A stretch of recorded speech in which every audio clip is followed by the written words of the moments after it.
Markowski, Chair of the School Committee, and I want to welcome everyone here tonight. A reminder that this meeting is being audio and video recorded. I'm going to read our vision statement. We are a community of learners known for an unwavering commitment to meeting the needs of all students. Through the adoption of best practices and our active partnership with families in the wider community who are united in supporting the development of engaged, successful, responsible, resilient learners. Students will be well prepared to be ethical, empathetic, and contributing citizens. Can we please rise for the Pledge of Allegiance?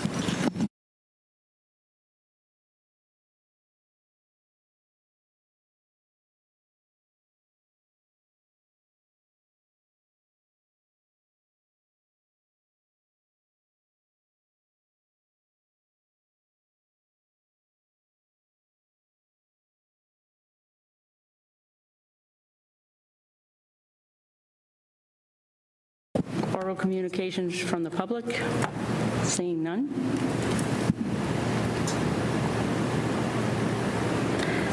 The next item is the consent agenda. I want to thank you for the donations.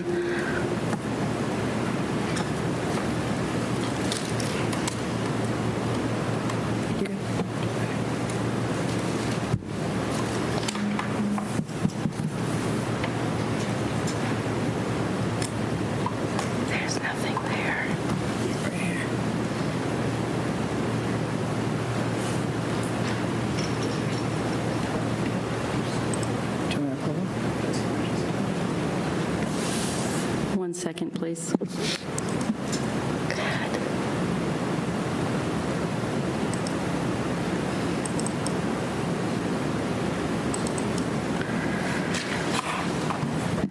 Sorry, having a little technical difficulty. Consent agenda, we have donations from the Pickleball family in the amount of $300 for a Minolta camera and accessories for the Triton Photography Club, and a donation from Distribution Corporation of New England in the amount of $17,550 for 12 Carrier OptiClean air scrubbers, which are technically air purifiers. So I want to thank both of those for their donations. Can I have a motion to approve the consent agenda as presented? I'll make the motion. I'll second.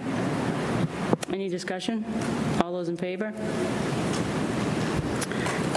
New business, would any members like to raise items for inclusion on a future agenda? Okay, the next item is the fall open house dates. The superintendent is going to go over the plans for the open house houses this fall. So no change in the format for open houses this year, and you have them noted here. Just a quick note of a change. So NES is Thursday, September 26th at 6 p.m. Pine Grove is Tuesday the 24th at 5:30. Salisbury is September 24th as well, but at 6 p.m. Middle school is September 19th. Tuesday, October 1st for the high school. That is a shift from the original date that was published when we put out the agenda last week. Because it conflicted with Rosh Hashanah. So we adjusted that back from Thursday to Tuesday. So just to note that. But the format is the same as it has been in the past. And as more information will be going out to families as we get closer to those dates. The focus right now is getting everyone back in the schools before we talk open houses, but wanted to make sure you had those dates on your calendars.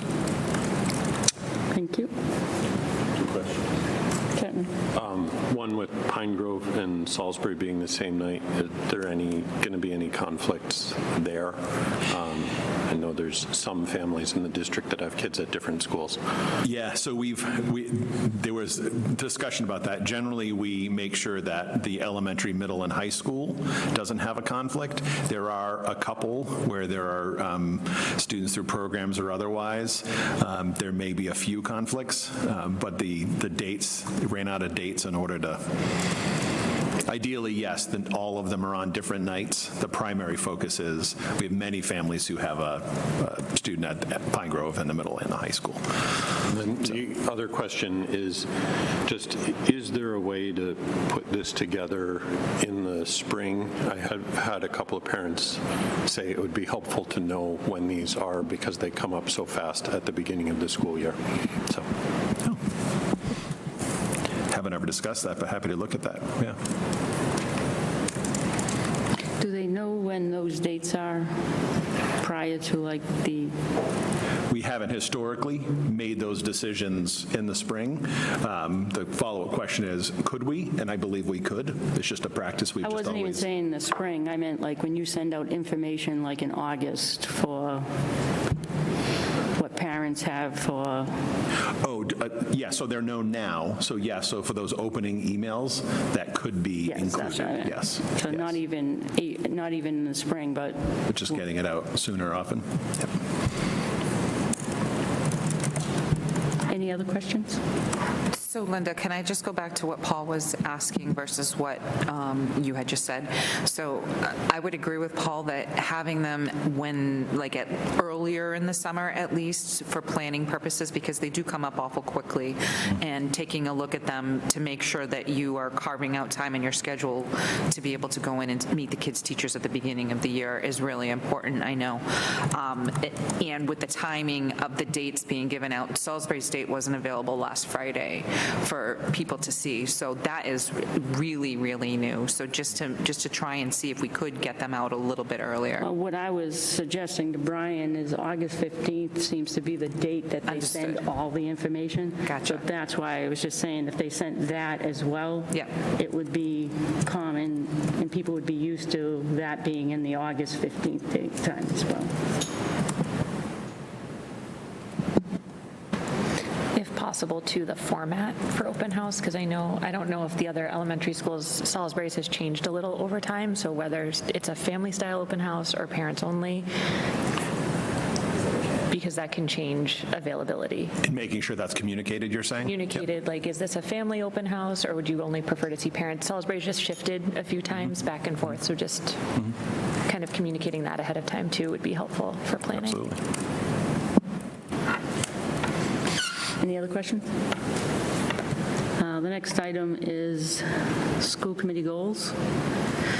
Every September, the school committee hosts a workshop for the board to establish goals for the coming year. This year's will be on September 14th, beginning at 8 a.m. I'd like to put an item on the August agenda to see if the committee would like any special arrangements for the workshop, like certain sets of data prepared for discussion on possible goals they have in mind. Does anyone have anything they would like to request for the workshop?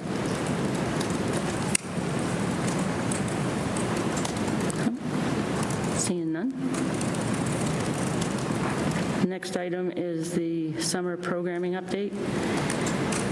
Prior to the end of the school year, the committee received a report on the programming that would be happening over the summer. This will be a verbal update on how it went. So I don't know who was starting. Go ahead. I'll go first. Okay.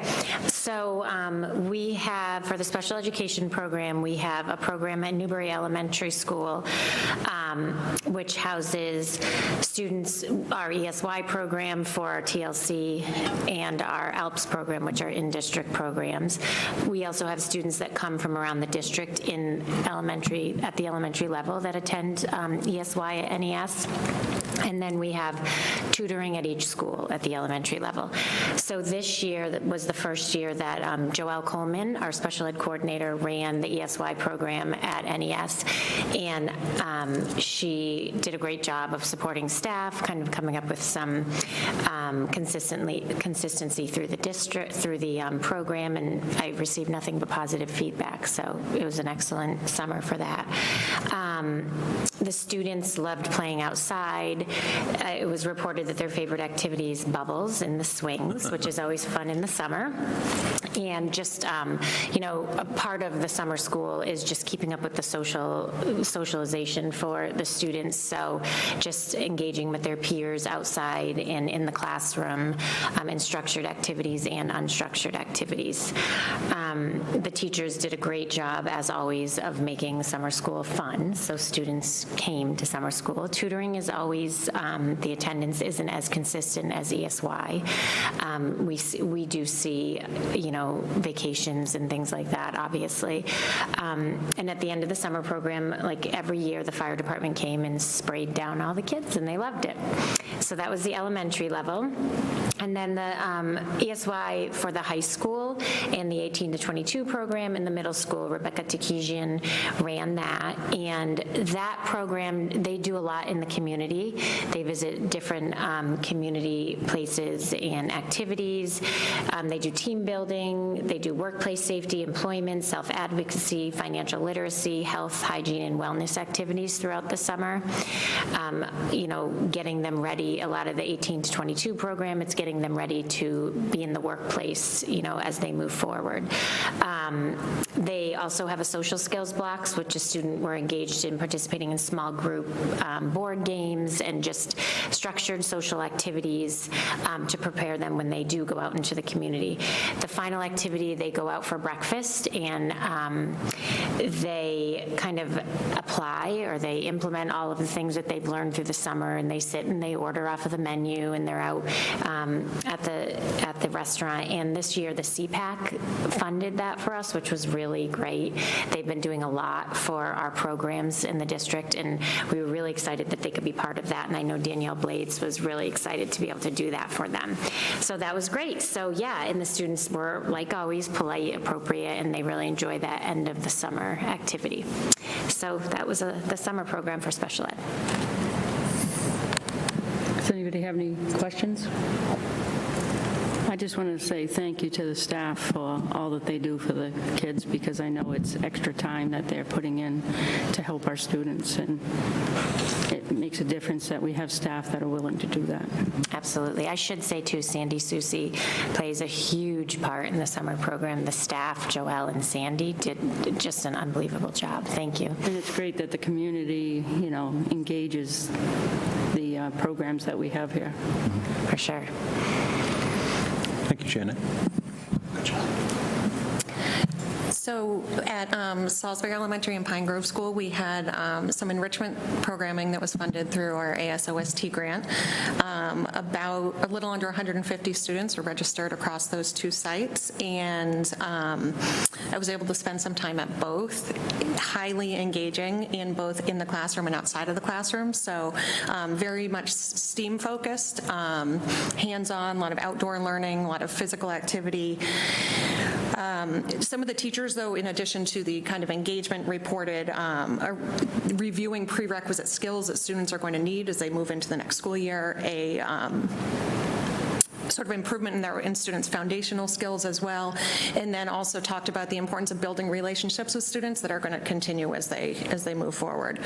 So I was actually over at Pine Grove one day. We were doing a little filming of students for convocation, and my idea was, let me pull them from a non-preferred activity so that I'm not pulling them out from something and I could not find a non-preferred activity. In every room, in every setting, they were doing something really exciting that they were happy to be there for. So I had plenty of people who had signed up for one session and then wanted to sign up for more, and also people who had heard about how it was from friends or neighbors and then attempted to sign up for. So I'm hopeful that we will get that funding again. We haven't heard yet for summer programming for next year. We also had Kids Club programming running at Salisbury and at Pine Grove, and I feel like that's always a good time. Every time I walk through there, they're doing something. We got a brand new huge inflatable water slide over at Salisbury this year, so kids seem to have a lot of fun with that.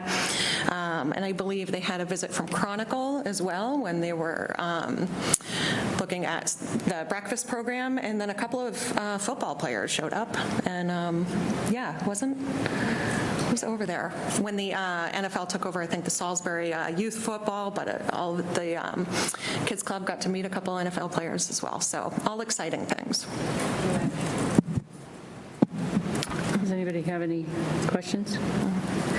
And I want to thank Sarah Lippman for all that she does. I mean, I don't think there's enough vocabulary to say how much she has done over the summer and what she does during the year for our district and for all students of Massachusetts.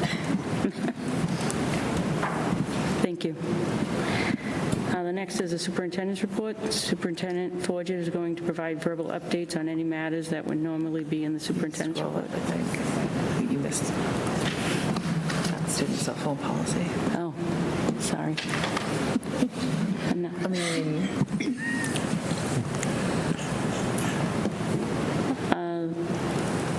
the student cell phone policy. Prior to our summer break, Paul Lees raised a request under new business to discuss the cell phone policy in light of a new article about changes to Ipswich Public Schools policy. This agenda item will allow us as a board to have a discussion about what, if any, reaction the committee would take.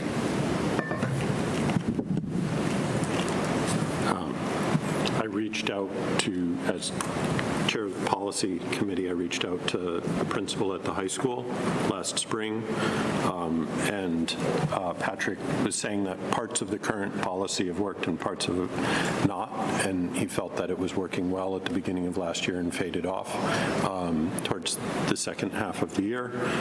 He wanted to make that policy that we recently adopted a focus at the start of this year. In addition, he's in touch with the principal at Ipswich and wanted to keep tabs on how that change went there before deciding whether he would want to make recommendations to change or not. One concern that I would have with what I've seen of Ipswich policy is that more and more students are using their cell phones for medical alerts, whether those are related to 504 IEP plans or otherwise. And so if we were to adopt some sort of ban, we would have to be cognizant of breaching confidentiality by allowing some students to have cell phones through 504 IEP plans. But that's what the principal reported back, so. Does anybody else have any questions or? I just want to comment and say that over the course of the summer, I don't have the communities listed, but there are a number of other communities that have banned cell phones as well. So it's not just Ipswich.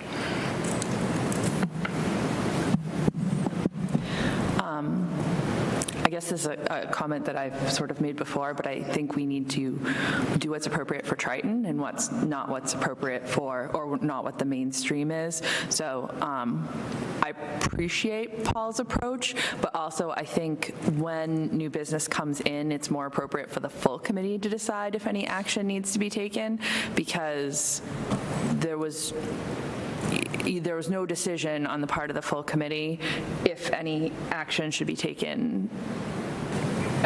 I don't know how to verbalize that. I'm not trying to come down on you. I'm just trying to say, like, in the future, I think if anybody raises new business, it has to come before the full committee to discuss what should be done before anything is done about it, because one member should not be able to sort of guide the outreach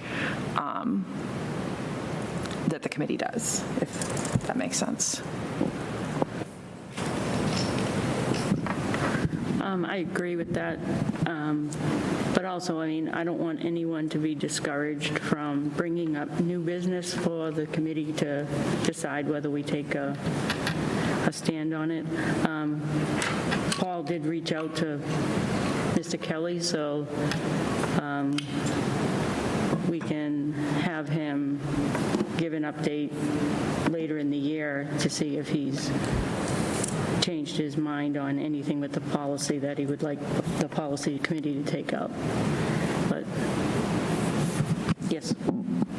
Do we have any data on Triton-specific data about cell phone use from either classroom teachers, students? Because to Narissa's point,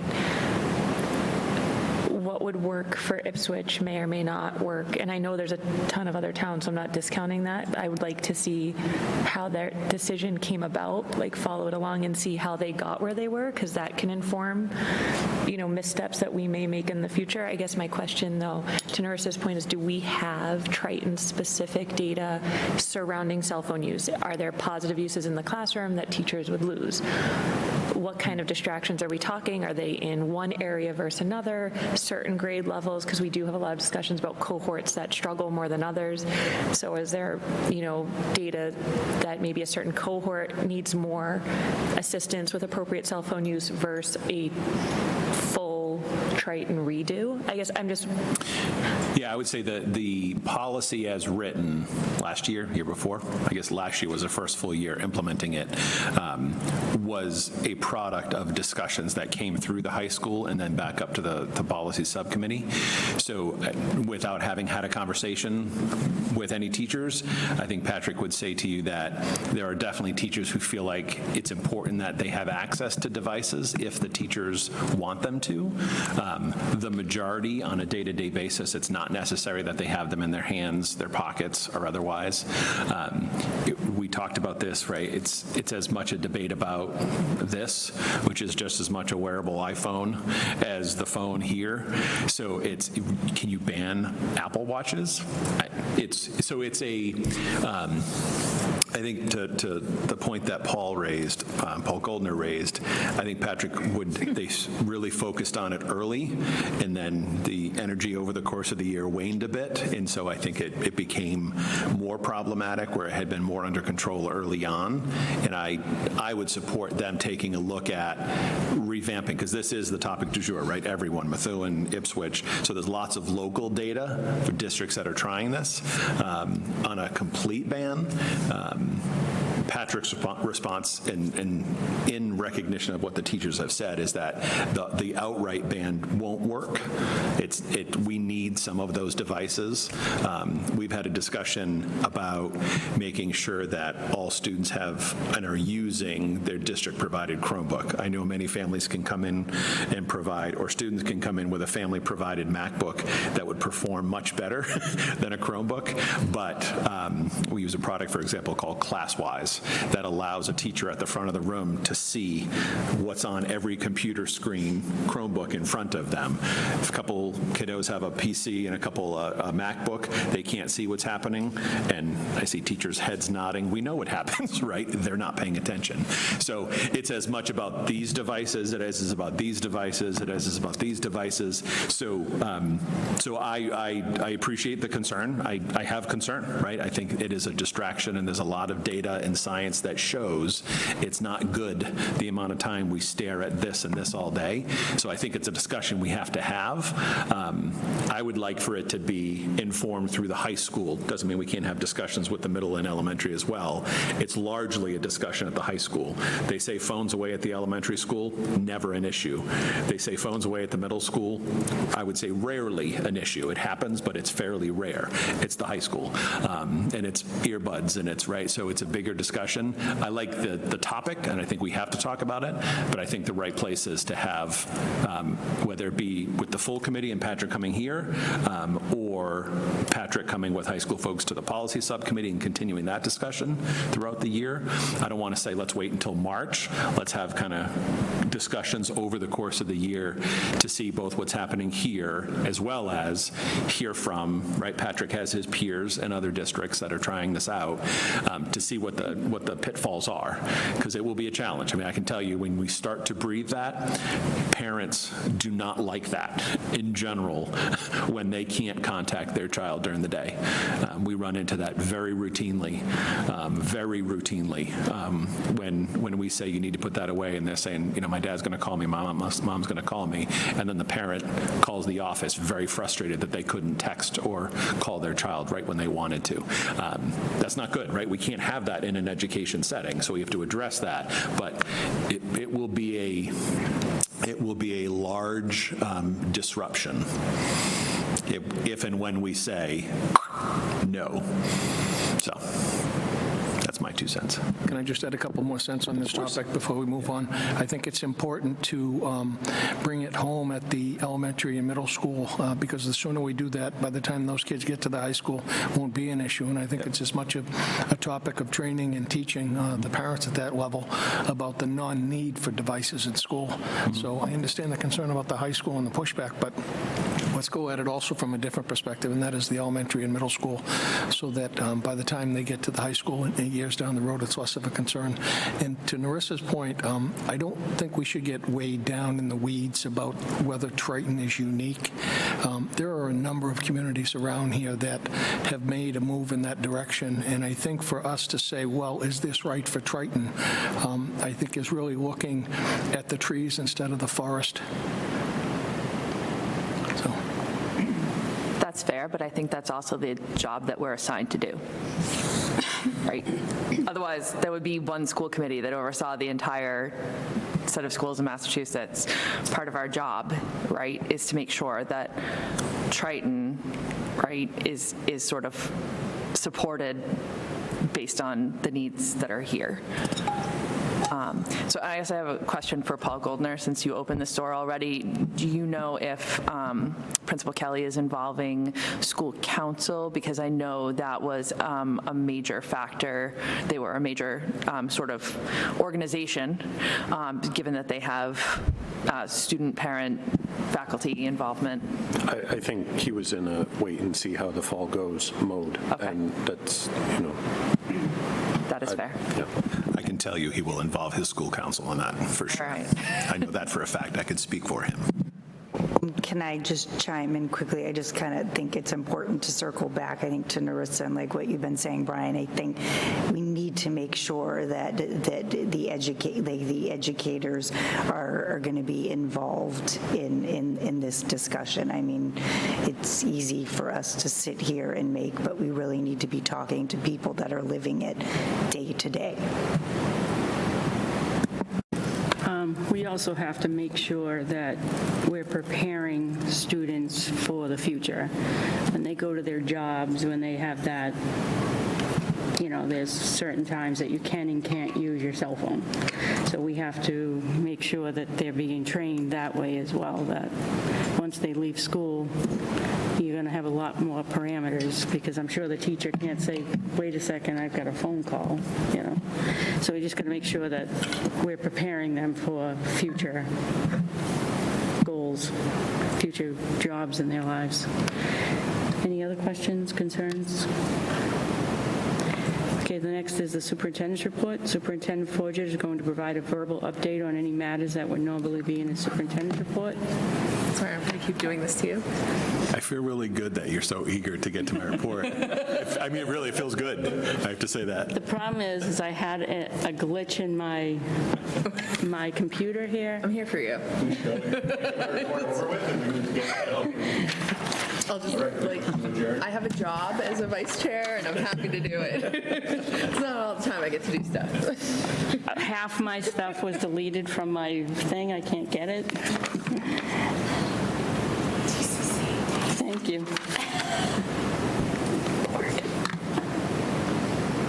If this is how the rest of the year is going to be, we are in trouble. It's still summer. It doesn't count. All right. District Communication Committee. In the agenda, you will find a list of proposed dates for district communication meetings with town representatives for the coming year. I have also sent this out to the towns and asked that they confirm the dates, their representatives, and where the meetings will be held in the town. So that's just an update, so everyone's aware. So the next item is the MASC-MASS Joint Conference. At this time, I have not heard from any members who would like to attend the joint conference in November. I wanted to give any interested members one more chance to speak up if they would like to go. I believe it's Caitlin's turn.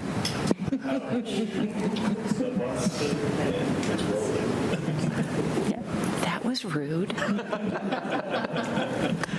So seeing none, if anybody changes their mind over the course of a day or two, you can let Nicole and myself know.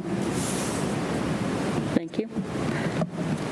Finally, Brian. Waiting for this moment. I hope it's really good. Superintendent report.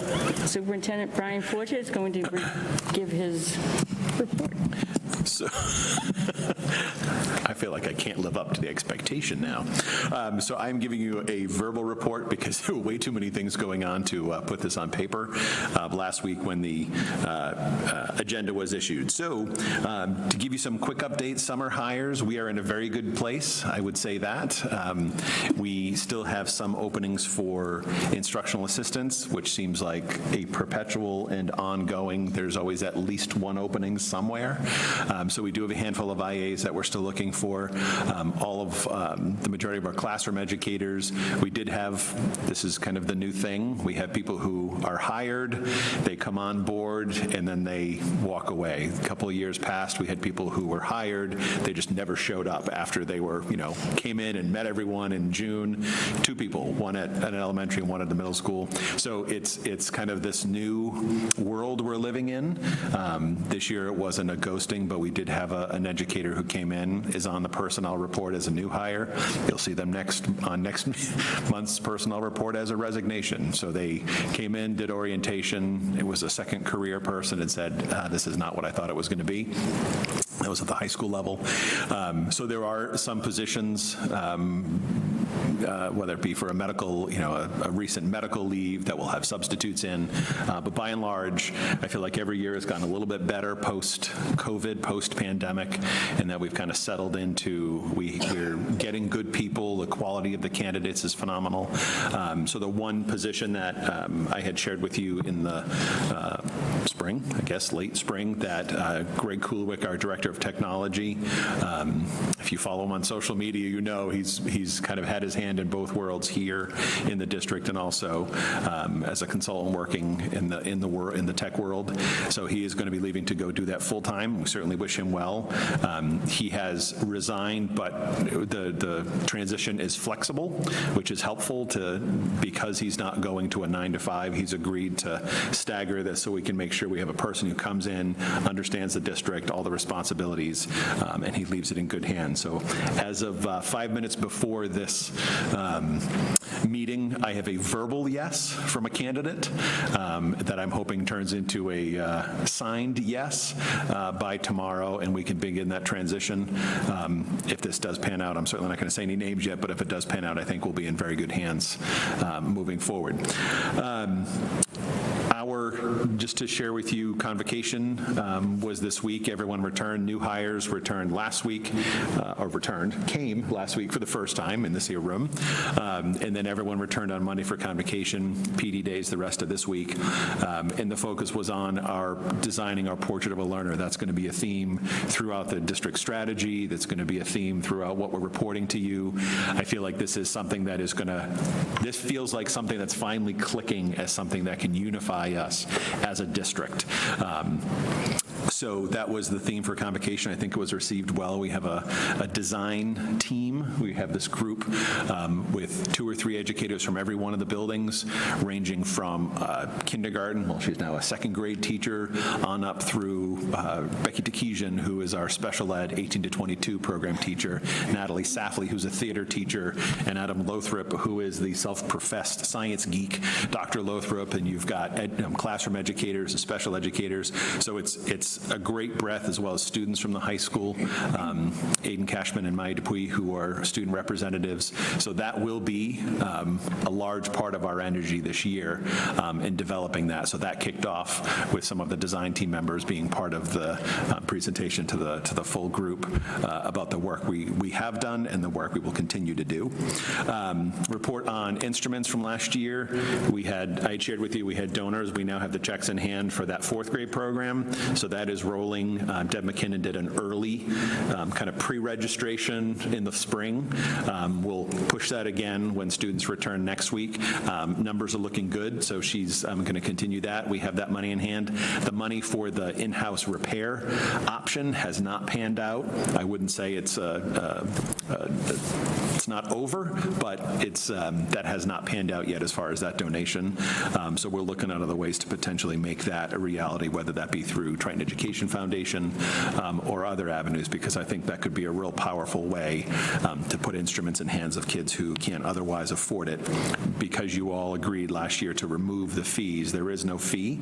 So if we can figure that rental free or the loaner program out, it really does open up access to all students. but that is not yet a reality.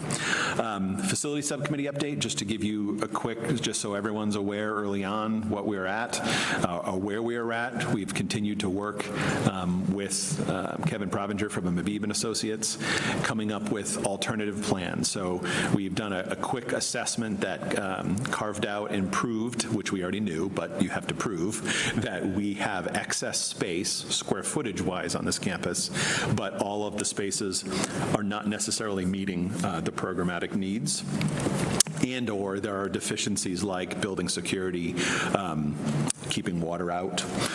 So the basics as well as the rethinking. So what we're moving on to at this point is we had a meeting last week before, and through the here's what we need at Kevin and his assistant, they're going away with some kind of out of, big box thinking around what could happen to solve that problem. One of the good things they determined is that this building is not as constricted as they had feared. As you can tell in this space, as it's poured in place, it's concrete and steel, you can have huge spans without any interior wall. So a lot of the walls in classrooms, between classrooms, are not load-bearing, even those into the hallway. So the good news there, the box that was checked was, okay, there is some possibility that we could rethink the space without knocking it down to the ground. So again, this is all moving towards a Plan B, and we keep saying this, that may become our Plan A, even if MSBA says yes. So we will have another meeting on September 16th, 17th, somewhere in that time frame, 13th, I was close. Thank you, Brian. And Kevin and Kevin will be coming back to give us those kind of big box. Is this kind of what you were thinking? And then they'll continue. So again, we have that contract of not to exceed $29,900, and so we've only used about $6,000 of it so far. So that gives us a lot of the contract left to be talking through what those other possibilities are. So I felt like that last meeting was the first time it felt exciting to talk about real solutions. Not obviously we need to fix the infrastructure, the building envelope, but to start to talk about how we could actually solve problems. And so these are the more exciting conversations. Yeah. I just wanted to add one quick thing, because I think this was there is the file that they created is attached to that agenda item if you look up the agenda, and I think it looks very our classrooms, just because it doesn't look at the individual sizes of the classrooms compared to sort of the ideal number. It looks like they're all undersized, which they are, but some of them are like 25 square feet. So it's not a significant amount of undersized, and that comes out in the conversation, but I don't think it comes out in the documentation. So I think it's important to take both of those, if you're trying to keep sort of track of what's going on there, take both of those together, because the document itself doesn't really tell the story of what's going on in this building. Although the one thing that they did note in that document as well is that the science labs are like 2/3 the size they should be. So those are significantly undersized, but the classrooms are not as much. They just don't exist exactly in the range that the MSBA recommends. That's a good point, and it's important because even Kevin, as an engineer, as a designer, said, like, this wouldn't be something I would say start knocking down walls. They're ample classroom spaces. Are they ideal? No. The MSBA standard doesn't mean it's the perfect size. So it would be a matter of we could do a lot with the interior fit and finishes of classrooms, especially if we're removing, we talked about removing the whole wall that has the unit ventilators and putting in actual air exchange to not necessarily cool, but like Pine Grove, to condition. So when you dehumidify air, it feels cooler, even if you're not mechanically cooling it. So still significant changes without necessarily saying, let's redo this entire wing and rethink it. As you know, that all comes with bigger price tags. So our hope is that we come up with some great alternatives that would be in the vicinity, like we've talked about, roughly what our proportion would be as a district if we were to partner with the MSBA. So lots more to come on that. We will have a plan. We will have a plan in place by early December when I get that call from the MSBA. As far as transitions, just a quick update. So they're, in the district strategy, we talked about making sure that across the elementaries and kindergarten specific and early childhood that we're having the same experiences. This year, we had the kindergarten meet and greet on the playground at all 3 elementary schools. Such a great day experience to drop through and see, and you just can't underestimate how nervous kindergarten families are, especially when it's their oldest and first kid coming in. You forget. So those all went really well at the middle school. You remember we did a lot of Al and Heidi bringing the kids over here in the fall. This year they did a locker night. Was that earlier today? That was today, yeah. Well, that's right. That's why I was so busy. And was very well attended. And then at the high school, there were freshman orientations, lots of students giving tours of the building last week. So we continue to have those focus, as you see in the strategy, focusing on those transitions. Those are key times to be able to make those connections with kids. Transition to Parent Square, we are no longer, we don't have access to Blackboard, so everything is in Parent Square. It doesn't mean we're doing Parent Square perfectly yet. There is a ton that Parent Square has, whether it be polls and online, submissions and permission forms and you name it, it can be done through the system. So teachers now have access. Greg has put together training materials, and so is continuing to work with teachers to maximize that. Obviously, it's going to be that the two-way communication is where it's really life-changing, when there is a messaging app that will be able to push out to parents and it's translating back and forth into native languages. So that is a work in progress. Again, all emails, school-based emails, a lot of parent or teacher emails are going out. We'll spend more and within the next couple of weeks be messaging families to say, all right, here's now, Greg, on the video to say, here's how you download the app, log in, and parents can set preferences of how they're receiving messages, how often, in that two-way communication. So, can I ask a question? So did you say there was training for the teachers, or Greg's putting together? Is that through Parent Square? Or? It's for Parent Square. Yeah. Is it from Parent Square? It is not from Parent Square. It is homegrown. There are some cheat sheets that are from Parent Square. There's a video that he created on how to do certain things, like a screen capture. Yeah.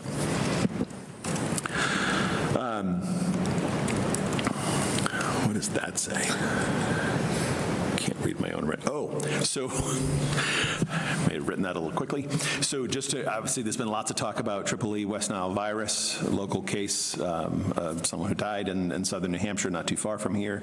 So we have always partnered with Northeast Mosquito Control, and we have, again this year, the application is a 70 to 90 day effective rate. So that was just in the last week or two, all of the district grounds were sprayed. That is not something we pay for. It is not something that prevents concern, right? So it is something that we will continue to monitor.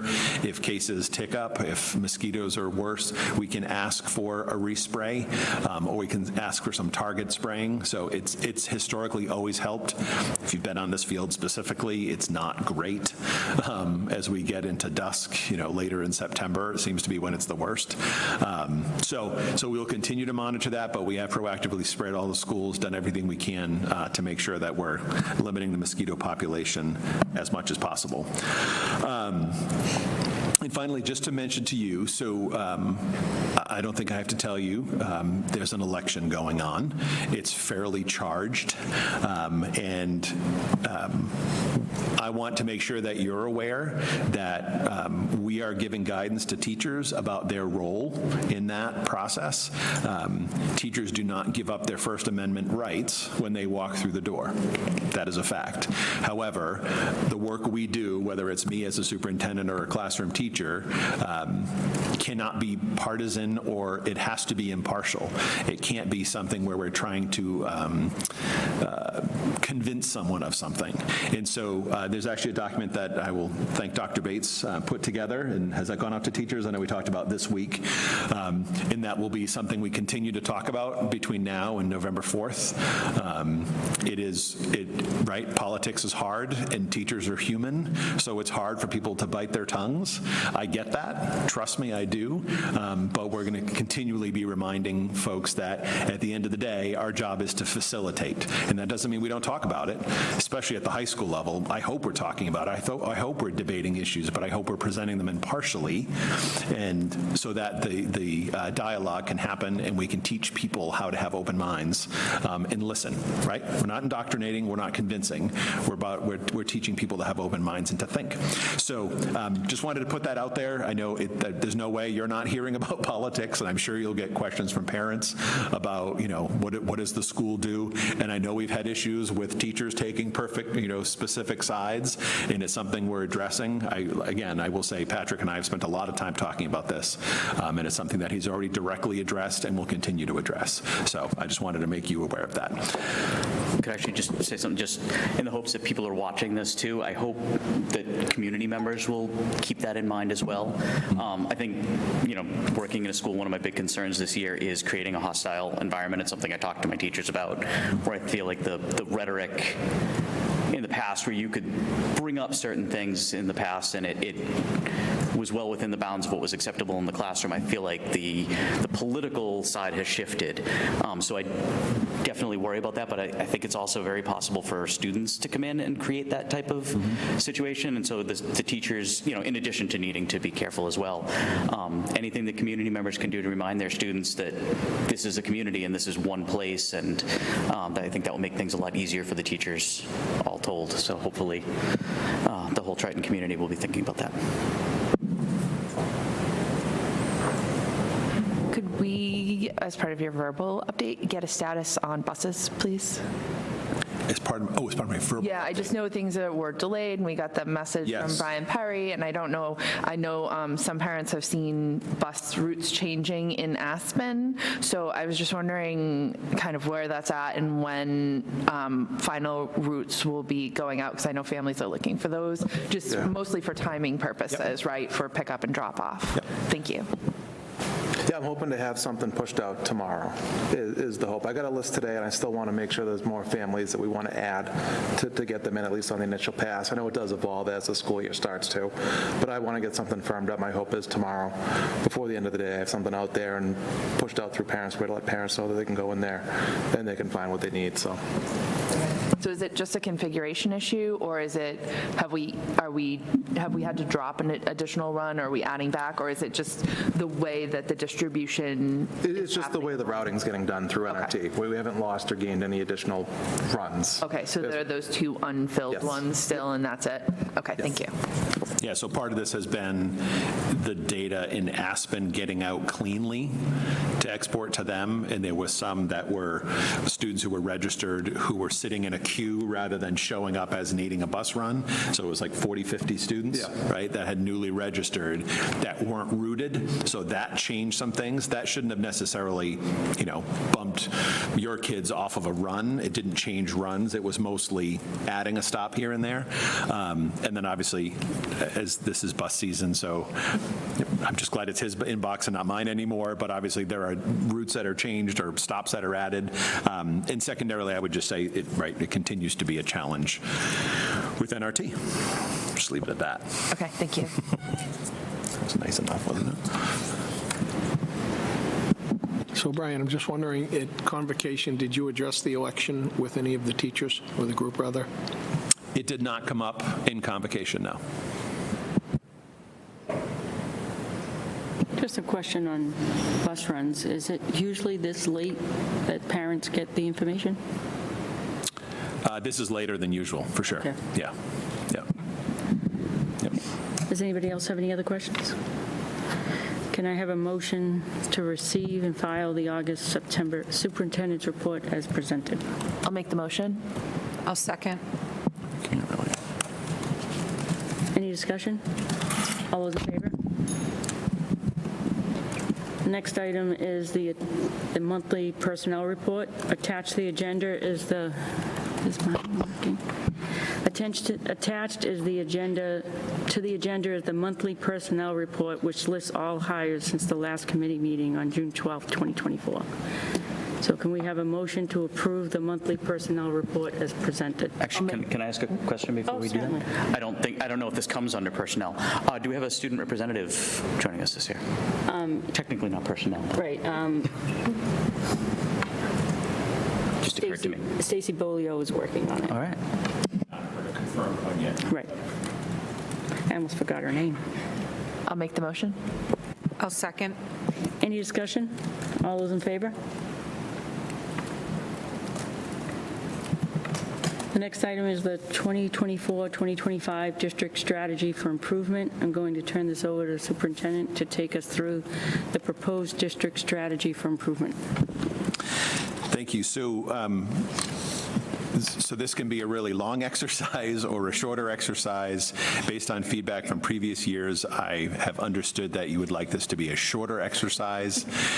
Having made the assumption that you've seen this document, and I'm certainly not going to read it, but I would like to just walk through and hit the highlights, specifically about the progress that we made, as well as our priorities for the coming year. So overall, the layout has not significantly changed. We still have the focus with our overall strategy. It includes the equity statement now, but we have the priority actions, the conditions for success, and we have the timelines framed around implementation stages rather than by such and such, this is what will happen. It is a one-year focus. One thing you'll notice this year is we streamlined the action items, similar to what we talked about last spring and what you will see in a few weeks, I guess now, with the school improvement plans is streamlining the number of actions, focusing it on a single-year plan rather than a 3-year plan that gets confusing about where we are in the cycle and what's happening. We're looking the next year, here's what our priority focus is. Obviously, the district strategy, when we're earlier in an implementation stage, that's a longer range vision, but the focus is on the coming year in what our focus would be. So this is streamlined. We still have 5 objectives overall, but it's streamlined down to 4 key actions for each, so that there are 20 things. Obviously, 20 is a lot, but it hits several different areas and the several areas where it overlaps. In order for that to guide the work we're doing. So you will also notice this year that the portrait of a learner is repeated. It's repeated intentionally because it's through different objectives, but that is indeed a key part of the work that we anticipate doing this year. So starting on page 1, on page 7, action 1 as far as our progress for the previous year. I'll try not to repeat anything that we talked about last year as we finished the year. I would say for action, for priority action 1, I feel like we did create, we had progress around increasing our focus on equity and belonging. As we've said throughout the year, it's morphed in what we envision it to be. This is not clear linear work, and so often what we envision at the beginning of the year is often a little bit different in the way it played out over the course of the year. And so I feel like we've made key changes. The discussions around equity are part of the normal operating procedures, whether we're talking about PLCs at the school level or school councils, or even our work as a district leadership team. That has become a focus. I'm excited because I feel like the portrait of a learner will help us put that into action a little more cleanly. We were missing that thing to attach the equity statement to, and I really feel like the portrait of a learner can and will be that thing moving forward to help us and align our action, our work around equity and belonging. So the dress code specifically, that was implemented last year fully. That was the first full year that we had the new student dress code. The reports are there was much less fights around student dress. There are certainly people who disagree with the dress code and feel like it made the whole situation worse because students are able to wear things that they wouldn't necessarily have been able to wear before. But overall, Patrick specifically at the high school has said it's way taken down a notch the amount of time they spend fighting about student dress. So that's a positive thing. So I think those are the key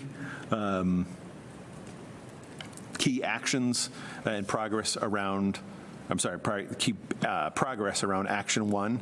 I'm just going to keep rolling rather than stopping everyone. Please jump in if you have questions. Around Action 2, there were quite a bit of work done. Shannon continues to work and evaluate the overall special education programming. Quite a bit of PD done. Lots of work around the new IEP and the work to roll that out. So a huge thank you to Shannon, to Joelle Coleman, who else? Christine Lyman, folks who have, and the ETCs who have really dug deep and really jumped into this. It is a better process. It's a very intensive process. Is that a fair summary, Shannon? I think the new IEP is good. The changes are good, but it's a pretty significant change in the overall process to develop the IEP, and there's more burden across the board, even on class. We were talking about this, even on classroom teachers, more onus to make sure they're part of the team. Again, all great in concept. The implementation is a pretty significant change. So lots of good continued work there around special education and reviewing and making progress. Transitions, we've talked a lot about transitions. I won't rehash anything there. Co-teaching, we've spent a lot of time talking about co-teaching. We have not said thou shalt co-teach. We've taken the kind of bits and pieces approach, training schools in sections at a time. It's continuing to propagate, and there's more and more interest. There's more and more varied models for co-teaching, whether it be through supports or directly with special education. So I feel like I really like the approach. I mean, again, I will say, Shannon and Anna, please jump in anywhere you feel you would like to, but I feel like it's great progress. Those who have been part of it are really embracing it as a model, and we're seeing results. Can I just ask a question? Of course. I know that Pine Grove has the majority of people who are willing to co-teach. Has Salisbury and Newbury, has there been an uptick of teachers that are willing to take that? So yes, there are a fair number of special educators and classroom teachers from Newbury, and probably even more from Salisbury, who have participated in the training. I think it's not so much willingness. What I think we're trying to look at is not to put co-teaching first and then plan the day around co-teaching, but to put the students first and then the teachers in there to support it if it makes sense. So we want as many people as possible to have those tools to be able to provide that if it's the right service for the students. But yeah, we had a lot. We had probably trained another 20 or so teachers this summer, which was our third cohort. Just to me, it's just another thing in your toolbox that you can use. Absolutely. Not necessarily all teachers will do it, but it's great when you have teachers who are willing to do it and be available if you need it. Mm-hmm.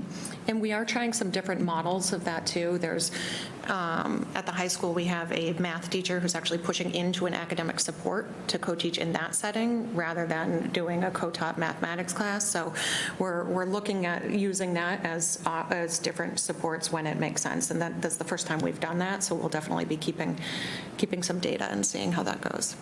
Yeah, because it's great when you have teachers that are willing to do that, because some of the supports that you give to special ed children are just as good for regular students as well.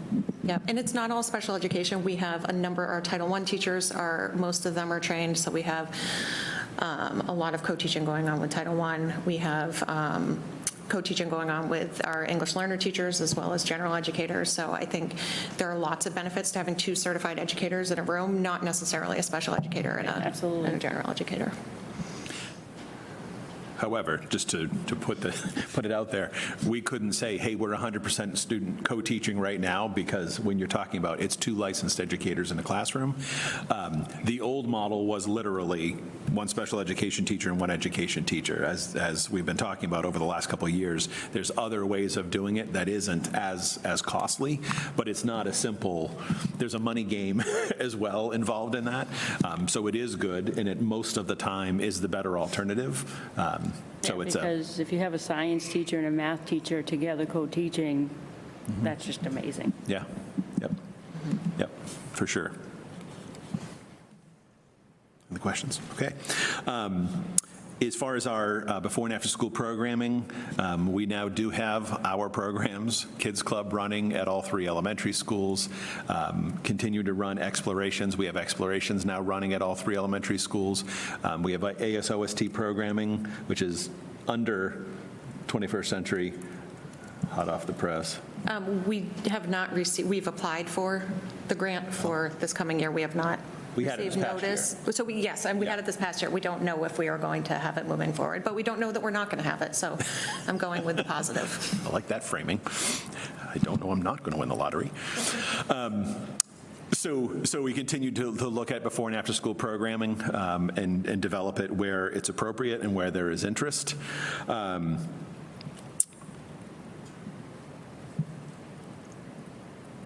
Visual arts, not going to spend a lot of time on that. We spent a lot of time in May on that, unless you have any specific questions.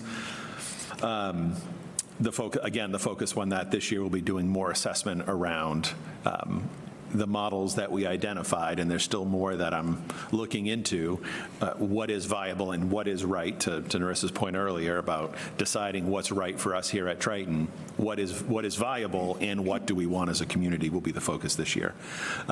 We did provide all instructional assistants with PD, quality PD, and now Dr. Bates will talk about some of the offerings as part of the PD plan. They haven't been listed in the PD plan in the past, but tonight and moving forward, the PD offered to IAs will be part of the professional development plan. English language, English learners, and I don't know if you want to speak to this, Shannon, but a lot of work done this year around specifically the kind of the convergence of what is a disability and what is the acquisition of language. So lots of trainings, whether it's LIPS and other programs, working with teachers. Again, EL falls under Shannon. One of the benefits of moving to a student services model rather than just a special education director is that all of those programs reside under Shannon's domain, and so can interact and bring some continuity there. So some great work. Again, as we've talked about here and listed in the document, some of these things fall off as priority focus areas. That doesn't mean we're not going to continue working.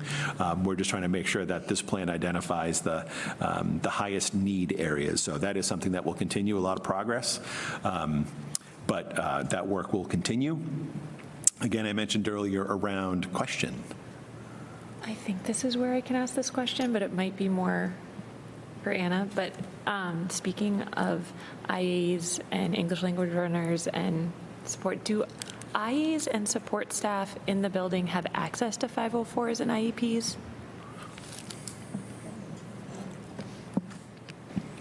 Yes, they do. For special education, the special ed teacher would review the IEP with the IA. If there's an IA, IAs usually, if they're in the classroom and we need them to help with implementing a 504, absolutely, we would review that with the IA. But for the most part, the IAs are working under a special education teacher and working on accommodations and goals in the classroom following the IEP. So they do have access, yes.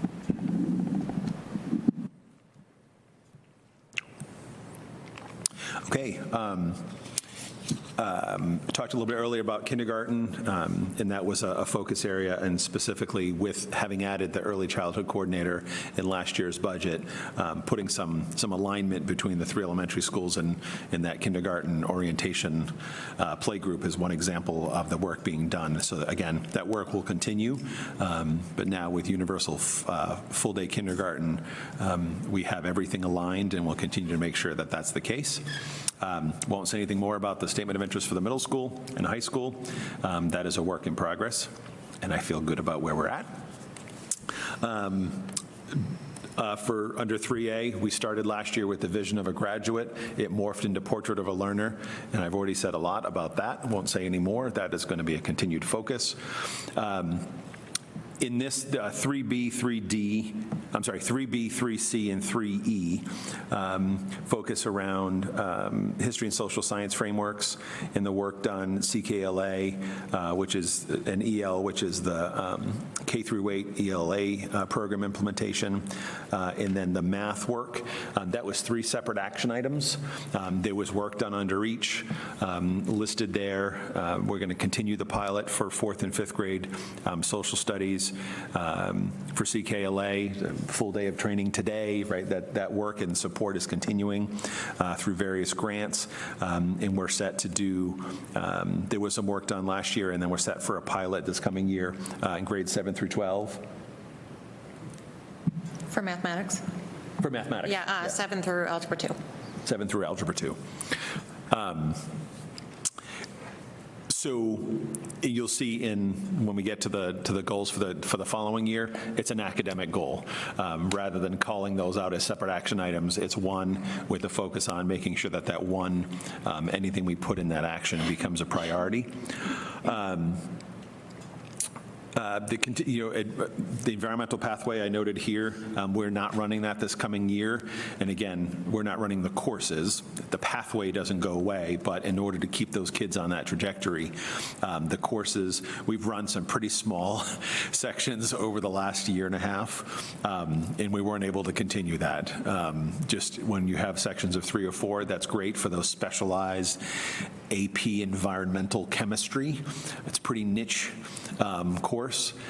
We just, with student numbers, there weren't viable sections to run those programs. So we're going to continue. We're going to keep looking for other options, whether it be pathways.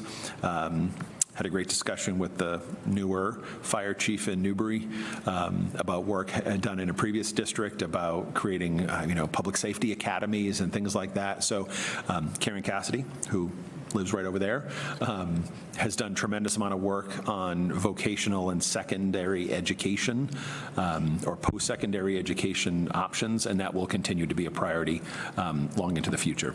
Can I ask a question about the environmental pathway? So you're saying it's not going away, but we'll have to change in terms of what's necessary, like what courses they have to take to meet it, or will it eventually go away now? So right now, I would say it's the students who were in that pathway, the classes that they would need to complete that pathway aren't running this year. Right. And it will be a numbers game next year as to whether they run next year. So likely the students who were in the trajectory to get that environmental pathway seal aren't going to be able to do it now based on the way it was designed. So I think it was not a huge course load, so it's not an easy kind of revamp. It was some basics. Yeah. So I think the hope was to see what happens, and if we have a second year where there's just not the numbers, then we have to rethink and redesign what the possibility is based on the interest and the numbers of students we have.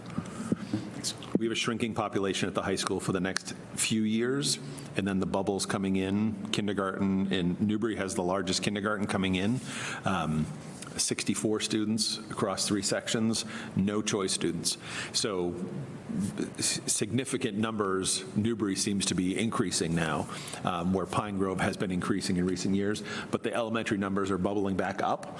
So we'll see that bubble come back through the high school and get back up to the 650, in the next 7-8 years. So that's a work in progress. Yeah.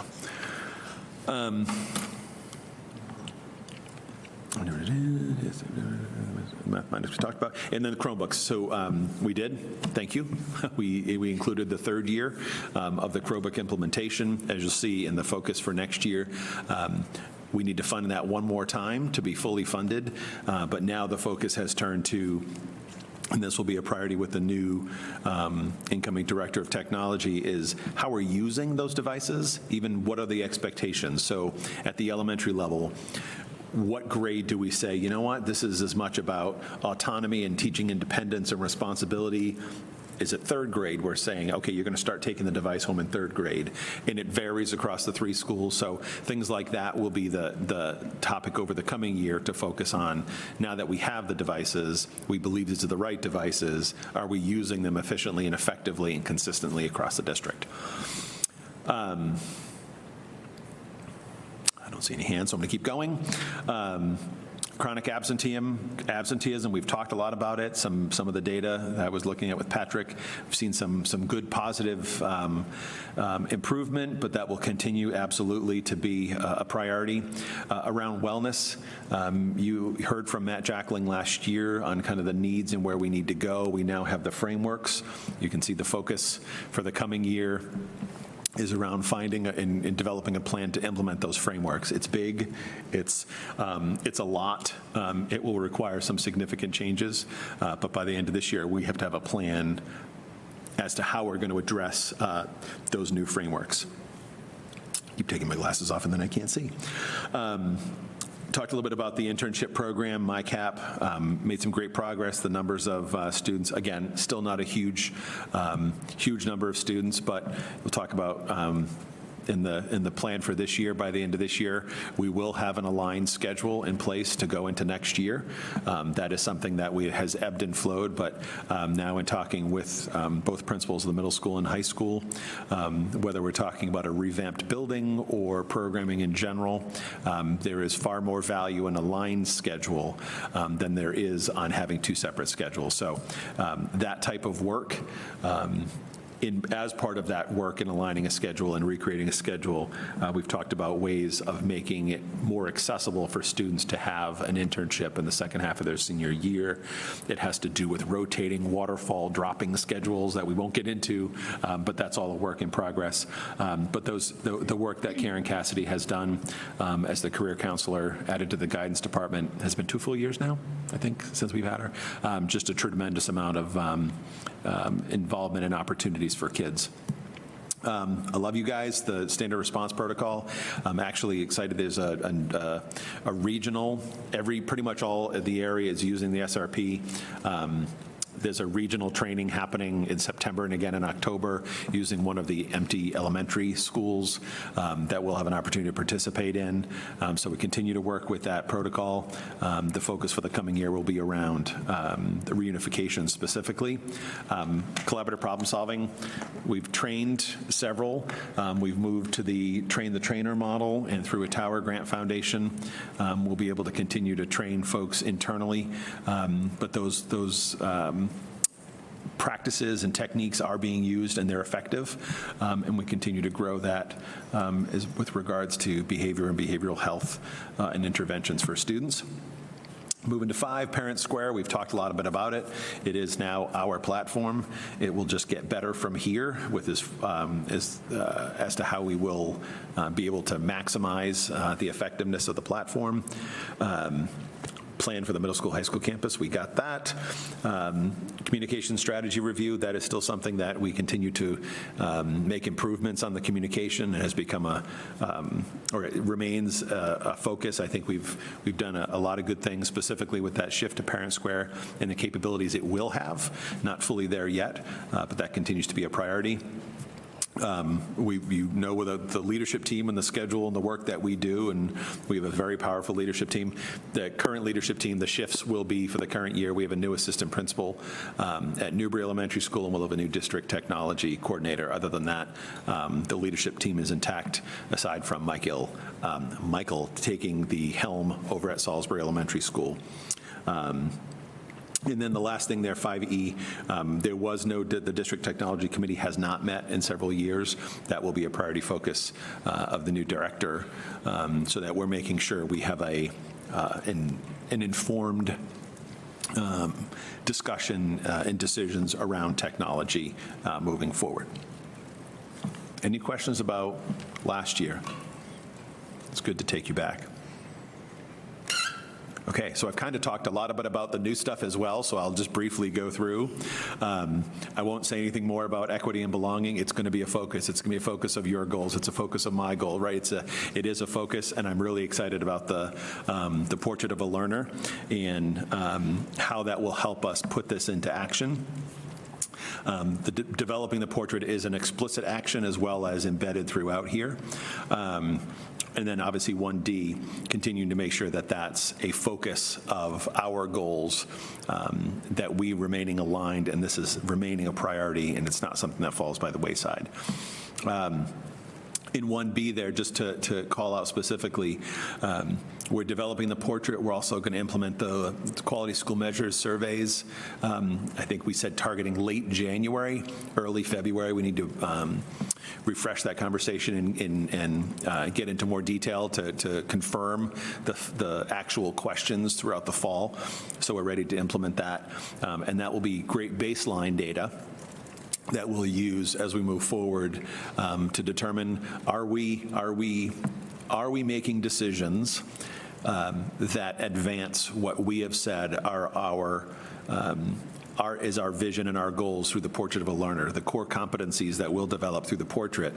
Everything we're doing has to be pointed towards developing those core competencies in our students, or it's not aligned. We're spending money, we're spending energy on things that are not aligned with our common focus.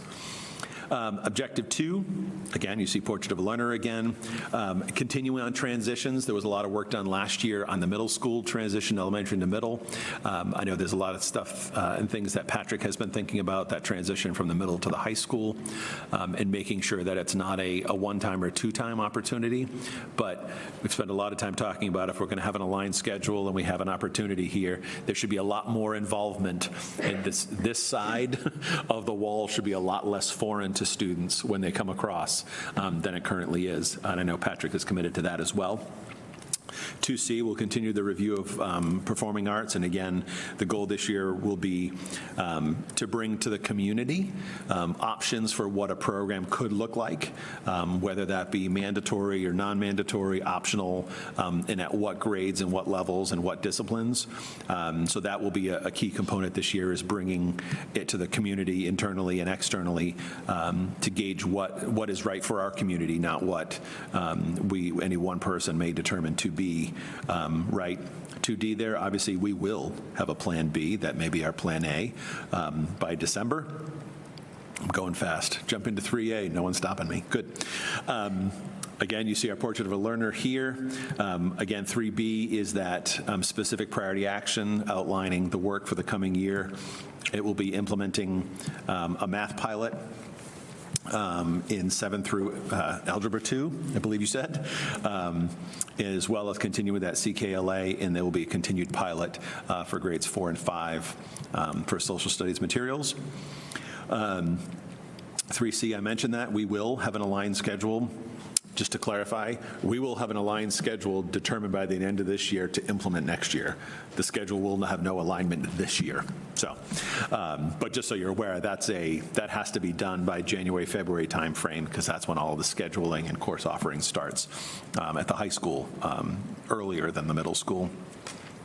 I mentioned the Chromebook initiative is going to focus on the use of the devices and aligning that use rather than just having them.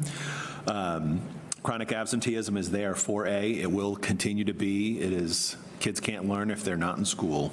And so it is something that we talk a lot about. There is no perfect answer. I know the Department of Ed thinks that their campaign is going to solve world peace.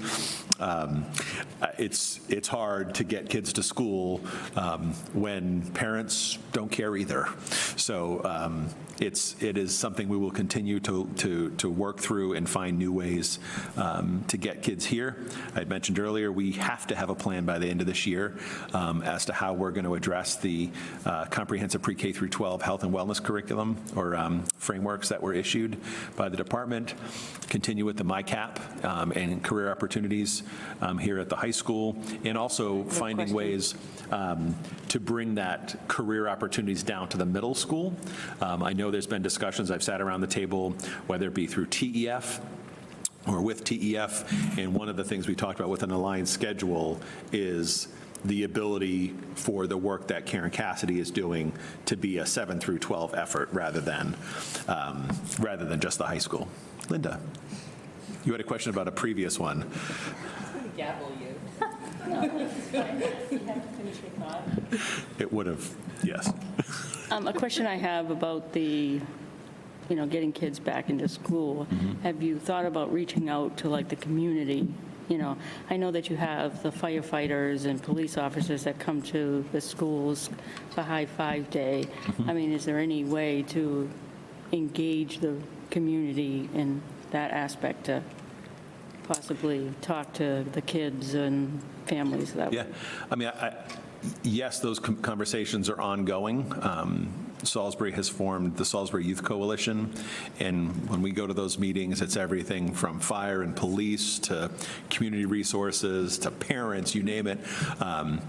As I said, I had a discussion with Dave Evans, the new as of November fire chief in Newbury. We were talking about ways that they can be not the guys that come in, during a first responder or an emergency, but a resource and familiar, and police and fire. I think we've got, in Newbury, we've got a police chief and a fire chief who are working hand in hand.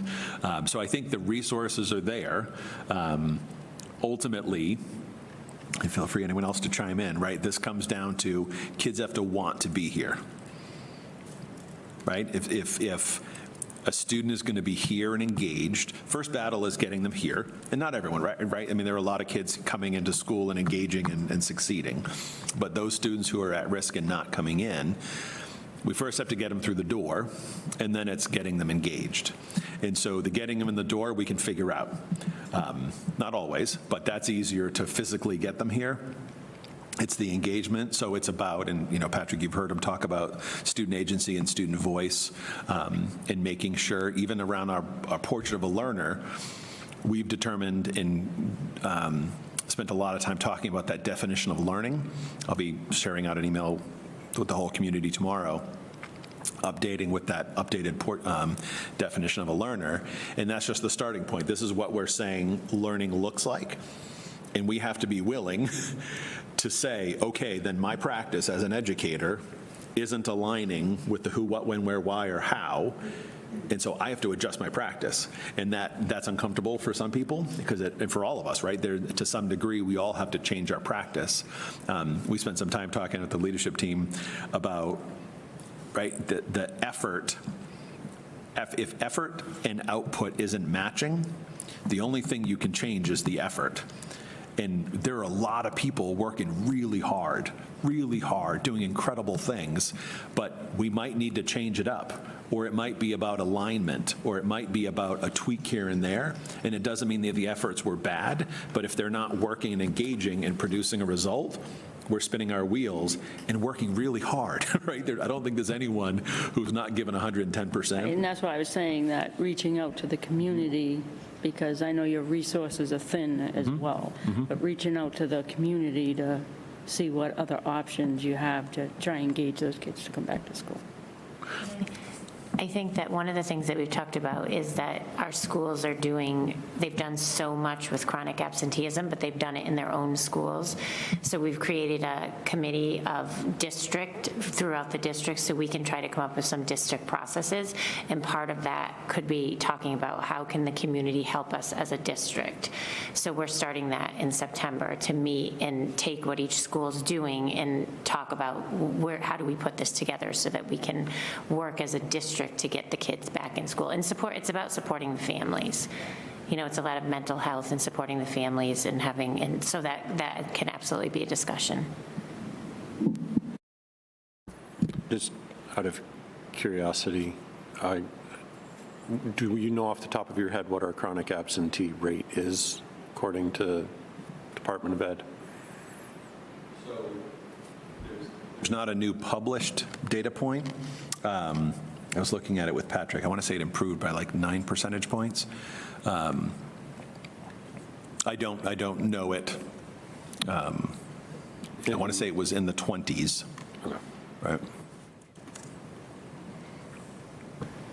One other thing that the middle school and high school are working on is they have a sort of a year-long focus on building developmental relationships, and I think that's part of it when we're talking about how do we keep students here. It's not just on the students, it's on the educators to be able to build those relationships with the students too. So what we're trying to do is increase their capacity to build these, make sure that every student is connected with somebody in the building, and then build those relationships with those that aren't. So we're working with Tina Lose and the Search Institute is funding some PD that's going to be taking place in the fall and then again in the winter, but also is going to be sort of built upon during faculty meetings as well. like align with that is it's not just necessarily making it easier for the kids. Sometimes it's setting better and more appropriate expectations, and sometimes that means raising the bar. It doesn't feel good when you're held to a lower expectation, and so we've had those discussions as well around specifically, and again, it's different schools are addressing it differently based on the needs.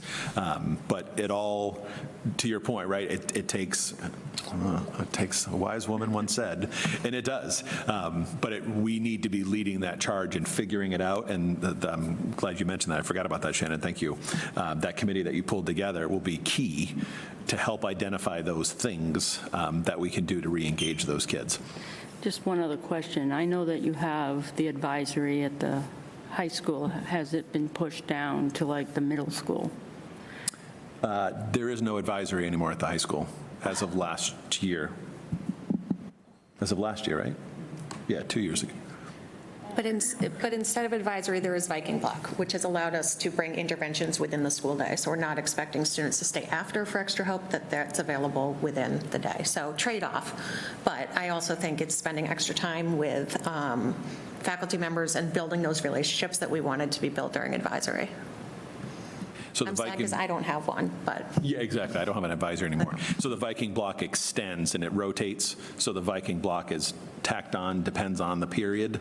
So it rotates through. So it allows you to have your students once per cycle for an extra 30-ish minutes. Less formal one-on-one interventions. So every student is once through that. Once per cycle, every class gets a Viking block.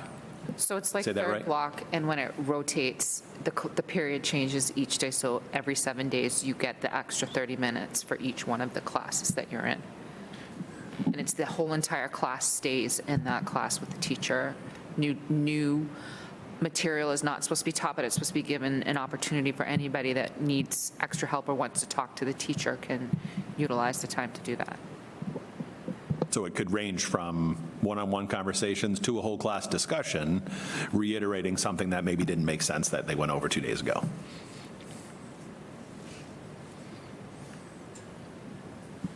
I know I'm dragging this out, but I thought the advisory, at least you had the same group of kids that went through that class, and I think they went every year with that same group. For 4 years. And that's what I'm saying, is that's, I think No.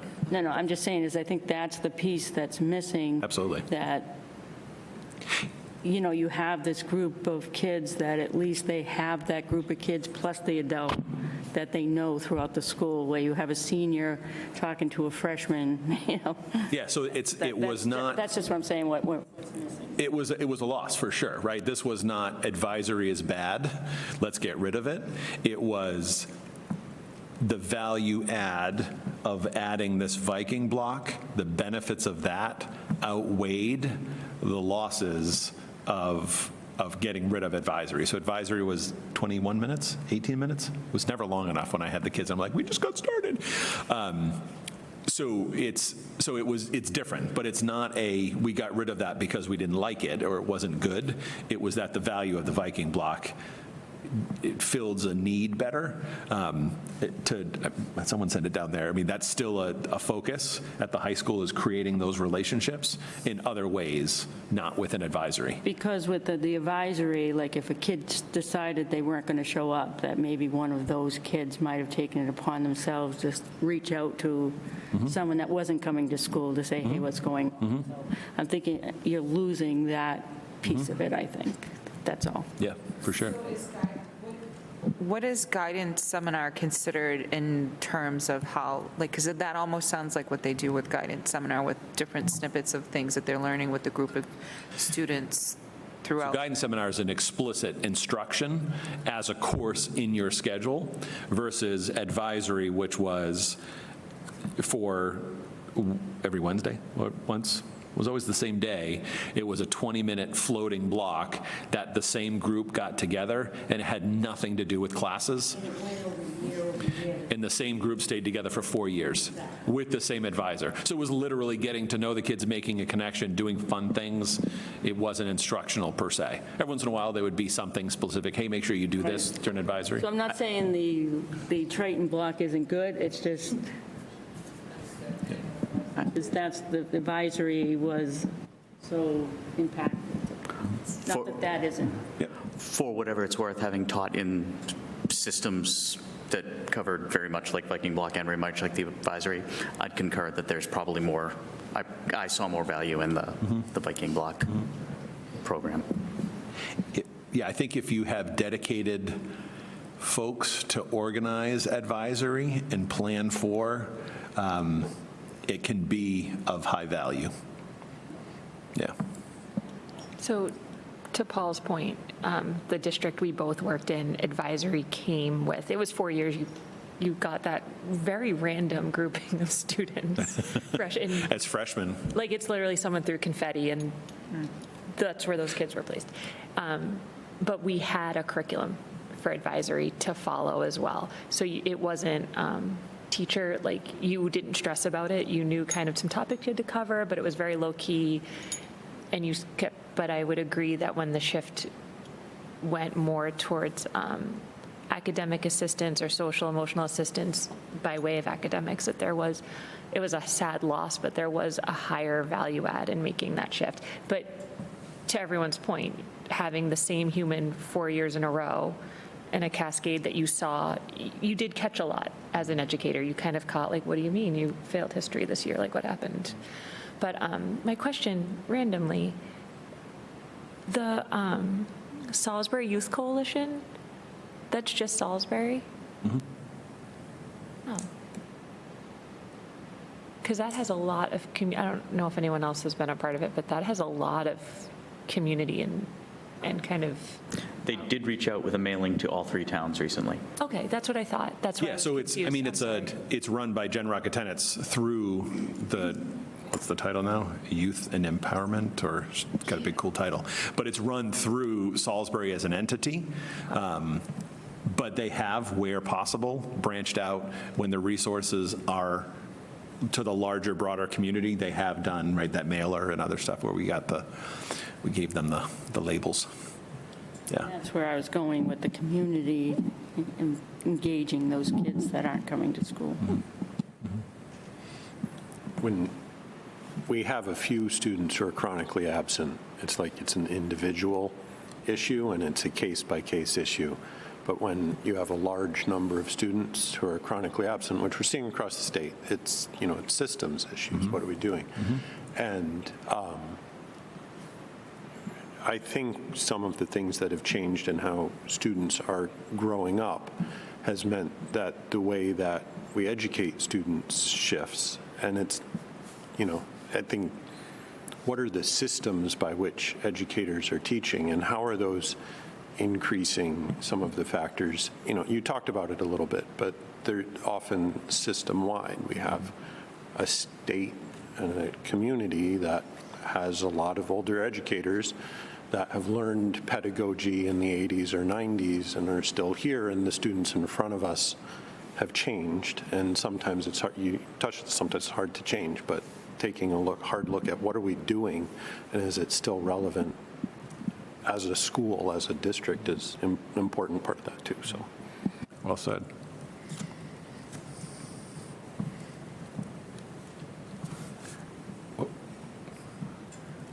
What one was that on? Health and wellness development 4A. I was on 5. You had me looking for 5E. Okay. What was that, Erin? The health and wellness, so we already covered 4A was chronic absenteeism. Okay, and that's then where you we went into got- health and wellness development. Okay, Cap, I think I talked about SRP, right? We'll continue to focus on that this year. Participate in that exercise, and the focus will be on that reunification, which is the standardized reunification following an evacuation event. Under 5A, we'll continue to develop Parent Square. The goal is to move from just basic emailing to using the full capacity of the program, the platform. Again, 5B speaks to, yes, we need to have a plan by December for what our Plan B will be. The focus here is we need to make sure we're ready to also to start the advocacy around that, to make sure that we're communicating early and often around what that would mean and what that decision, how that decision was arrived at.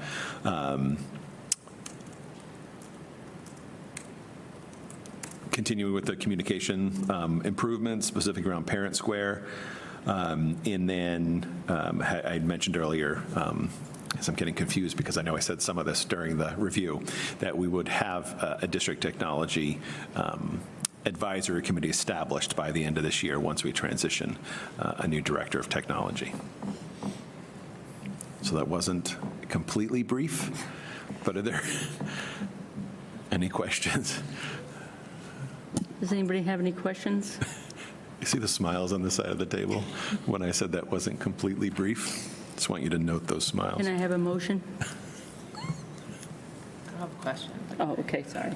I don't have a question, but I just wanted to say I feel like in past times there always hasn't been sort of the flow of sort of the big picture items year to year, where I can see where it's been and where it's going. And I really like about the last couple of iterations that I can really see sort of where the origin was, or remember where the origin was, and see where the destination is. So I know where you're trying to head with the district and the steps along the way that are really sort of starting to be spelled out in this.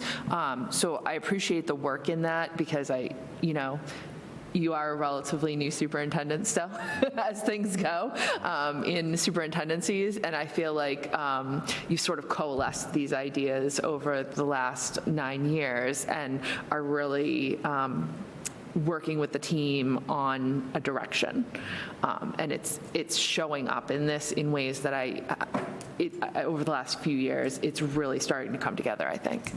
So I just wanted to... Thank you. Appreciate that. I think early on it was trying to make sure we didn't ever lose the documentation of everything we've done.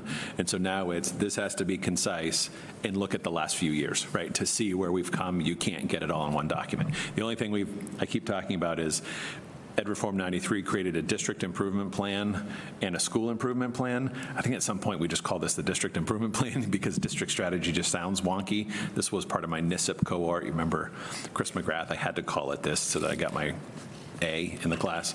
But I think over time, I think we revamped this to call this the district improvement plan, because that's ultimately what it is that drives the school improvement plan. I didn't really get graded, no, but I would have gotten an A. I'll just say I'm okay with SIP. I don't know how I feel about DIP. Well, that was always the sips and dips. Like, you go back and watch the videos early days, always sips and dips. Maybe not. Okay, we'll test. That was just a test. It's a strategy for now.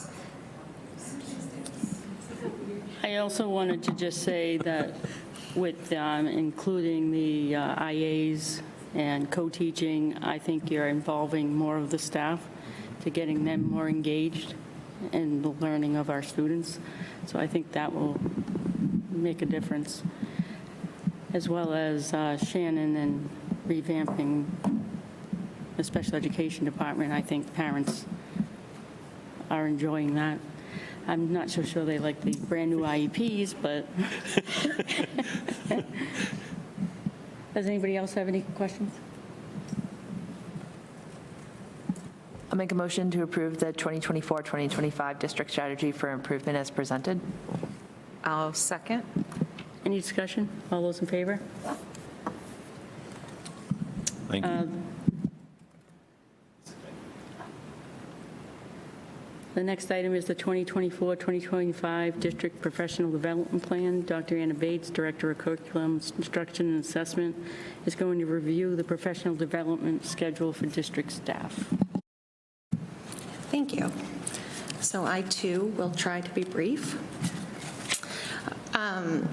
So I'm not going to go through the whole process of it, because the process has remained the same. It is essentially a dance between the school-based professional development committees and the district professional development committee, and taking into account individuals' professional and their goals, as well as the goals of the school improvement plans and the district strategy for improvement, and then putting all of this together in a nice package that meets everybody's needs. So what you see here is most of the professional development that has been, that is sort of set on the schedules and offered by school. It doesn't include every single workshop, because we really try hard to differentiate per individual, as well as different smaller groups of educators. So this is sort of a summary of it. On page 4, you will see the elementary schools. And you'll notice, I think, that there's a nice combination of supporting newer programs, such as Math Expressions, which is the new pre-K math program that they're implementing. Certainly, you'll see training related to the new IEP all throughout here as well. There's also support for established programs like EL Education at the middle school and in 6th grade, as well as CKLA at the elementary level, and the continued support of collaborative problem solving.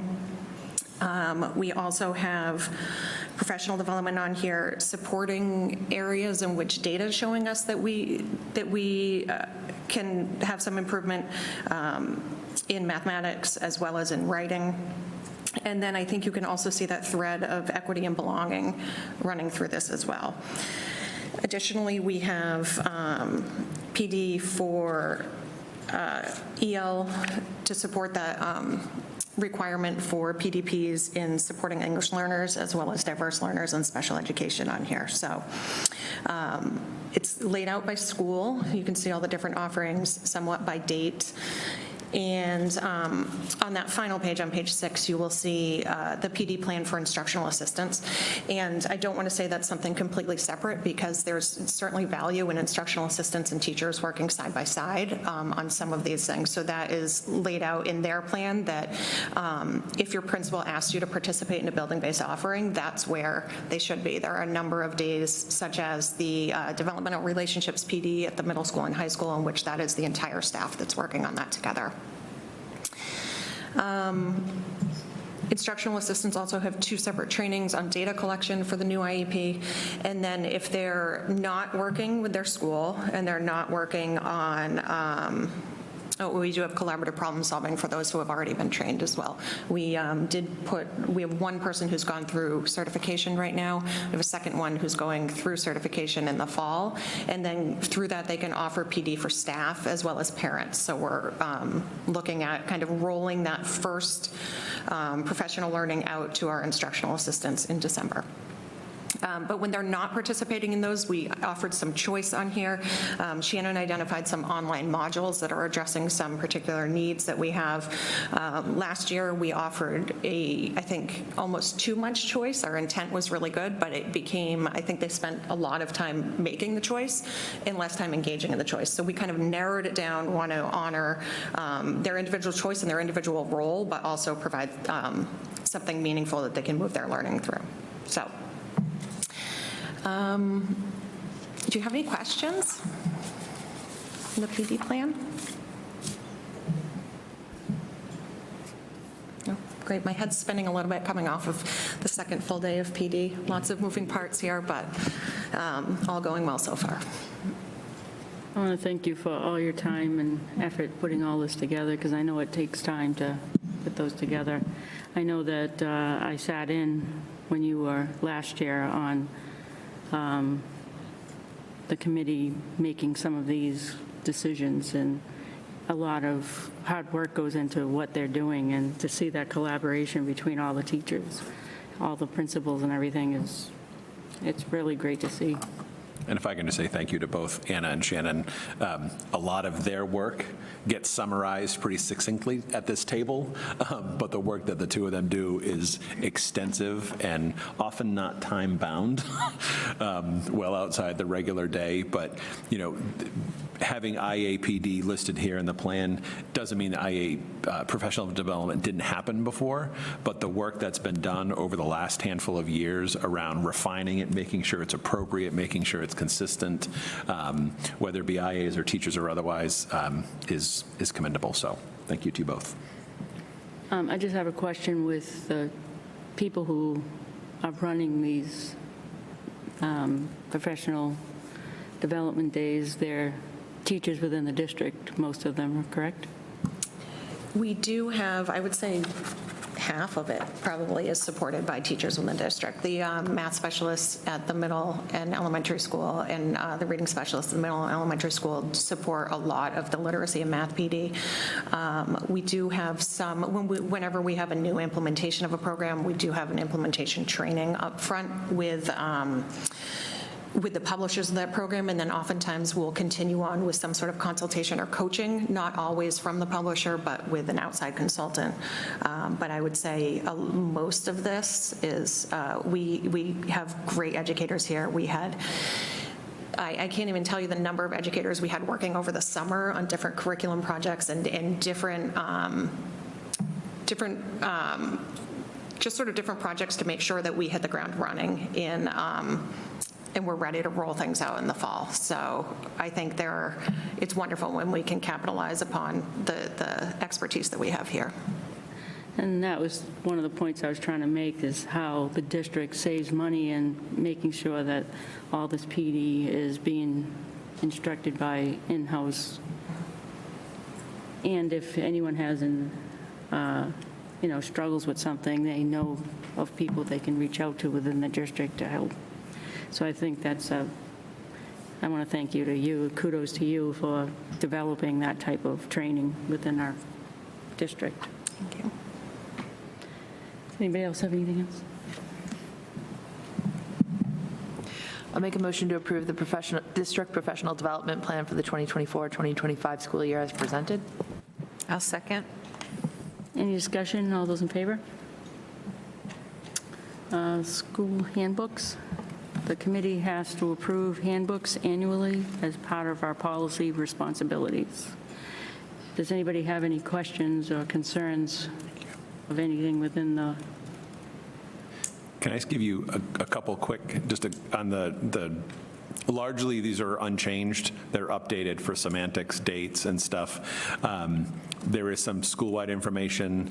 There was a change in Medicaid-covered services. So there are Medicaid-covered services that don't necessarily require an IEP in order to provide. So there was a notice in working with Shannon that had to be in all the handbooks. That's now in there.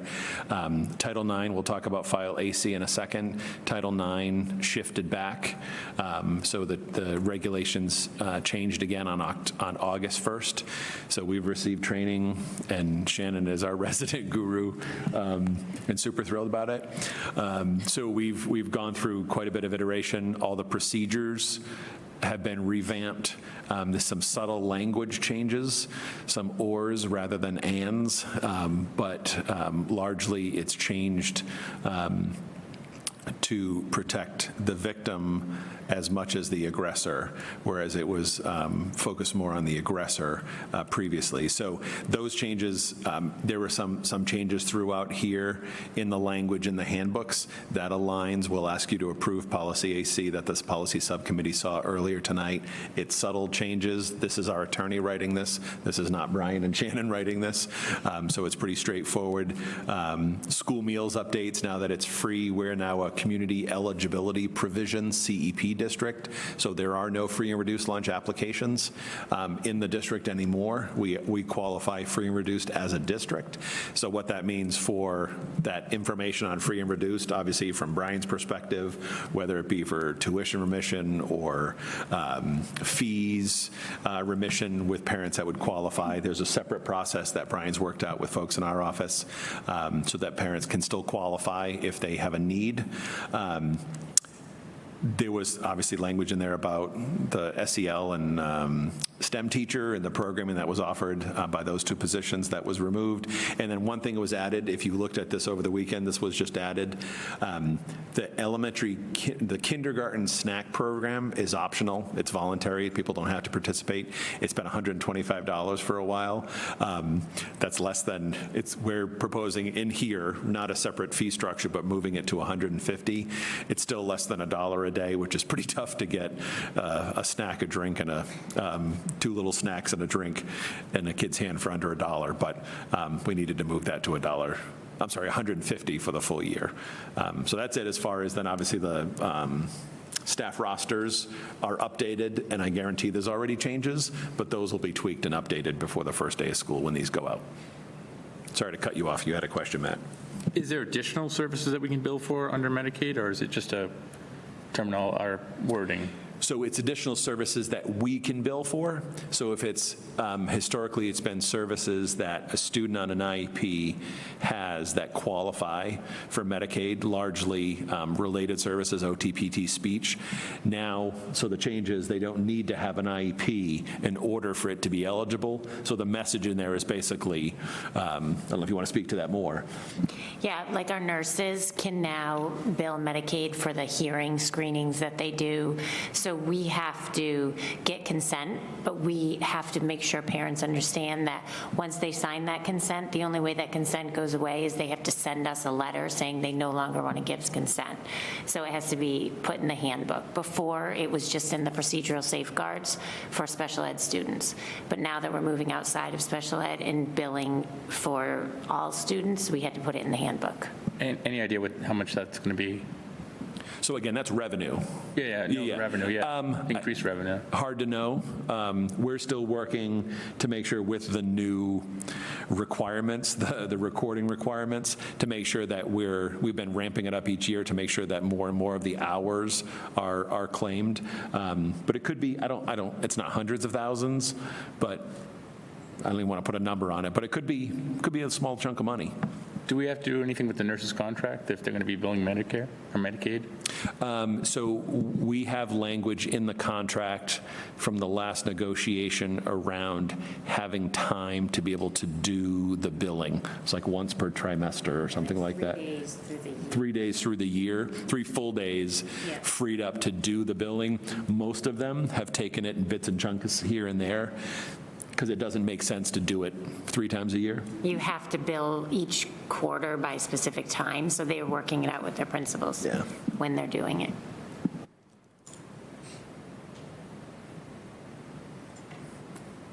I have a question about free and reduced lunch used to allow kids for sports and stuff. Is there a separate? So that's what I was saying. It's a separate process under fees where it's a similar form. So they'll fill out a form. It doesn't go to Sarah. It's not free and reduced lunch. It'll go through Brian.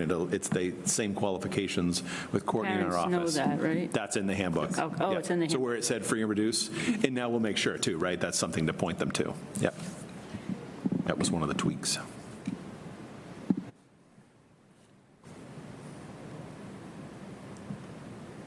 I'll make a motion to approve the 2024-2025 student handbooks as presented. I'll second. Any discussion? All those in favor?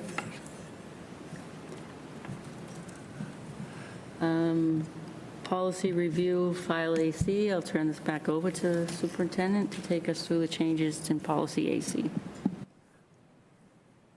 We reviewed this with the subcommittee, and they did recommend that we bring it to the full committee for approval. I'm asking you to approve this tonight. There's not a significant change. There's small words. For example, in our Triton version that has the blue, the last sentence of the first paragraph says, and does not discriminate on the basis of veteran status consistent with the law. You'll see in the revised version, third paragraph down, last sentence in the pink salmon color, or any category protected by state and federal law. So the goal here, file AC, we used to have several other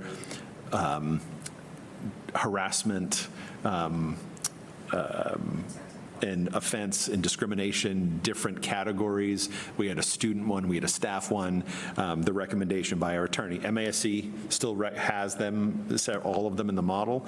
Our attorney said, at this point, it's better to have a file AC that encompasses them all, and then we have civil rights regulations and procedures and Title IX regulations and procedures that are a book.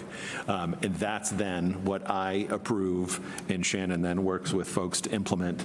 That talks about the procedures, the guidelines, the forms, the process.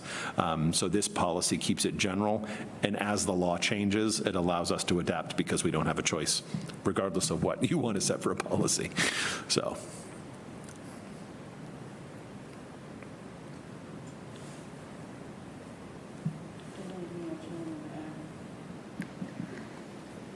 Make a motion. Make a motion to recommend the updates to policy AC, non-discrimination and harassment, as a final reading for immediate implementation. I'll second. Any discussion? All those in favor? Thank you. And just to confirm, the language in the handbook that you approved matches this and the procedures, even though seems like they continue to change on a daily basis. I think we have a final version of the procedures now. The next is the updated facility use charges. So I'll hand this over to a Brian. Do you want to do it, or I'm happy to do it? So I think I had the conversation with John. So this has some historical context. So we haven't looked at facilities use charges in quite a long time. The changes here are, I would say, step one. We will be coming to you in the future to talk about some of the charges on this sheet, the actual rental spaces. For now, what this does is we currently have a $40 an hour custodial overtime rate. We didn't have a separate cafeteria staff rate. It was a lower rate. This unifies as a flat $50 an hour when there's someone required to be on site. If we have a head custodian in, they're double time, they're making overtime, they're making more than that, and we're losing money. So this makes sure that we are paying for the custodial, the kitchen staff, or the technical staff if they're required. They're not always required. And then secondarily, down the bottom, it puts for largely outside groups, everything from the grand piano to the choral risers, the headset communication system, food services. There's been lots of groups wanting to borrow the pizza warmer and drink coolers. So we had a bike, right? It was a big bike club that did a ride and used this as a home base, and they rent the pizza warmer and drink coolers. So those types of things, those are being added. Those don't exist now, and that's just equipment that we haven't charged or we've made up fees for. And I think it's important to just put these fees out there and just say, hey, if you want them, they're here and available. And again, this would be, the goal is step one, by the end of this year, come up with a new fee structure for certain areas where I think we need to be charging a little more, specifically for outside groups that are charging full fee for groups. So. That aren't affiliated with the district, right? So I should say Triton Youth Basketball, we work with them on arrangement because they use the gyms all winter. We need to charge them a little more because we're losing money, so we're having that discussion. But the goal there is to break even because they are our youth leagues, so. Does anybody have any questions?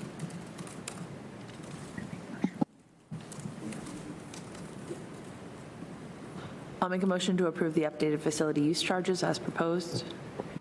I'll second. Any discussion? All those in favor? And Thank you. the last one is the subcommittee reports. The subcommittees are all reorganized, their leadership at their first meetings. So as I call the subcommittee, if you can just let me know who the chair is. Paul, of Policy and Advocacy. Okay. We met today. We will be meeting next on October 9th, looking at the school committee newsletter and our policy review cycle as major objectives this year. I'm still the chair. Sorry. Finance? We met this past Thursday. With the summer months, it was a relatively quiet period since our last meeting. Biggest thing, of course, is that we're now out of the spending freeze for as long as we can be, and that the money that we approved to come out of, yes, thank you, stabilization, will be well within what we approved. It's still being finalized what the final amount will be. And our next meeting is on the 26th. Thank you. Personnel and negotiations? Waiting for the superintendent to schedule a, So I will be, right, so personal negotiations, Paul Lees, Caitlin, and Matt, right? You are PNN. So we've got the Public Employee Committee. So for healthcare contract is up. The custodial contract is up for negotiations this year. We have to negotiate my contract. And there's a question about, Matt looked very happy about that, a question about an MOU for IAs for tweaking a little assumption that I think will be a pretty straightforward discussion. So I will be, I put this on the agenda to make sure we, I reach to say forewarned is forearmed. I will be reaching out to set up a time, I think, to get together to have a little planning meeting to start. And facilities and... I'm sorry, I got to be 12 inches away. We met on the 16th, and we went over the space needs assessment with the Beeben Associates, and they are working on the, what do they call it, big block? You stole my thunder, basically, but that's all right. They're working on the, they're going to go out to Pentucket and, what was the other place? Pine Grove? Oh, yeah, should have known that. And they're going to come back to us on the 13th, and we'll, at 10 a.m., we'll have another meeting. And we'll have a plan, B and C. You know, isn't that what we discussed? No, I thought we were just headed to B. Might need to be a plan C. Oh, okay.